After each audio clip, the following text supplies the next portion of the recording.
relating to his defence portfolio. Joining us live is the Liberal Senator Jane Hume on this Monday morning. Good morning to you, Jane. So did Andrew Hastie cost you the election? Oh, Pete, I think that's a preposterous proposition.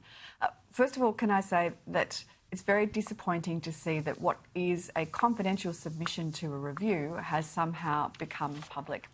As a former election reviewer myself, I know that it's really important with those submissions that we maintain their confidentiality to ensure that people can feel candid and confident when they make their recommendations, their interpretation of what it is that went wrong.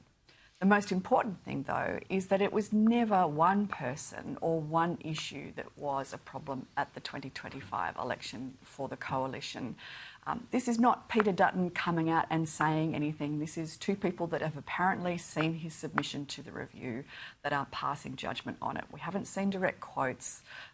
I think that maybe this might be a storm in a teacup. Andrew Hastie is a man of great intellect and great integrity who does his job with enormous pride. Do you think this leak could be related to Andrew Hastie's current stoush with the leadership of the Liberals? Look, I'm not going to speculate on that. I don't think that would be fair on anybody. What I will say, though, is that the loss of Andrew Hastie from the Shadow Cabinet will be felt. He is an extraordinary contributor, but he feels that his contribution can be best made from the backbench. Now, that doesn't mean that there is no contribution to be made, and there are plenty of people on the backbench right now that are making significant contributions. I myself have a private senator's bill that we're hoping to debate in the next few weeks on allowing couples to split their superannuation evenly between them to tackle the gender super gap. There is much that can be done.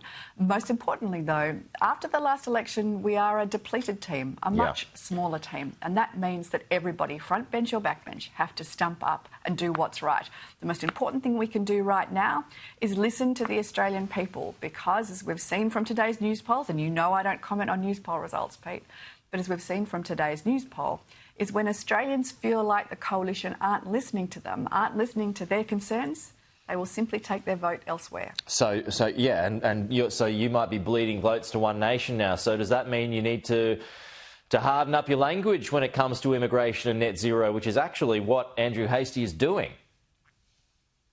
It doesn't really matter what the issue is. If Australians are concerned about it, then the coalition should be listening to it and making sure that we have credible, sensible policy responses to it. These are mainstream issues that we need to be dealing with, because mainstream is where Australians are at, not fringe issues, mainstream issues. Immigration, as we've seen, has been a massive issue. So this drift to One Nation, that's fringe issues, not mainstream?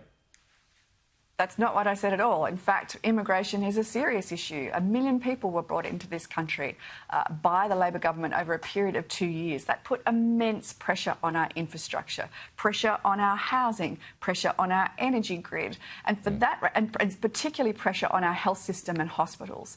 And now we're seeing Labor's failing to deliver on the promises that it made at the last election, and indeed the election before, to bring down energy prices, to bring down the cost of mortgages, and to deliver cheaper health care. And that's because of failures in their policy. And that's what the coalition need to be addressing. This week will be Senate estimates, Pete, and that's exactly what we're going to do. We're going to be taking it straight up to the government about their failures in health, about their failures in energy, about their failures in housing, and about their failures in national security. Now we hear that ISIS brides have been brought into Australia secretly and quietly. This is what being a credible, forceful opposition is all about. OK, so just back to these reported comments from Peter Dutton, though. I mean, you were also blamed in part for the loss this year, but at the end of the day, how much of this lies with the former opposition leader, who was supposed to be the chief policy salesman? I'm not going to speculate on the outcome of the review. Having, as I said, been a reviewer myself, the most important thing is that we gather confidentially and candidly the views from right around the party, not just from MPs, but also from campaign workers, from constituents as well, from party members. And we say, well, what is it? What was your interpretation? Where did things go wrong? And then make sure that that doesn't happen again, whether it be through the professional wing, the parliamentary wing, or the organisation itself. We'll wait to see the outcome of the review. We're not proud of the last election result. We are in a depleted state. Yeah. The question now is, how do we rebuild? How do we make sure that we win back the 33 seats we need to form government? And we can only do that by listening to the concerns of Australian people. With the likes of yourself, Jane, Jacinta Price, Andrew Hastie, amongst others, is the backbench becoming stronger than the opposition frontbench? I will take that as an enormous compliment, Pete. The good news is there is no shortage of intellect and talent, of enthusiasm and patriotism around my colleagues, both frontbench and backbench. The question now is, how do we harness all of that goodwill and great talent to make sure that we put together the credible alternative policy agenda that'll take us to the next Would you election. support Andrew Hastie in a leadership push? I support Susan Lee. Susan Lee is the leader, and she's got the hardest job in the world. The hardest job in the world is being the opposition leader after an election defeat.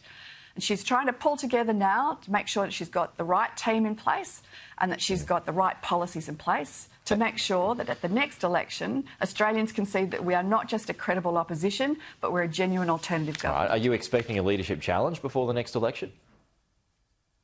I'm expecting Susan Lee to be our leader. She's doing an extraordinary job in very difficult circumstances, but she's up against a very bad government. This government needs to be held to account for its failures.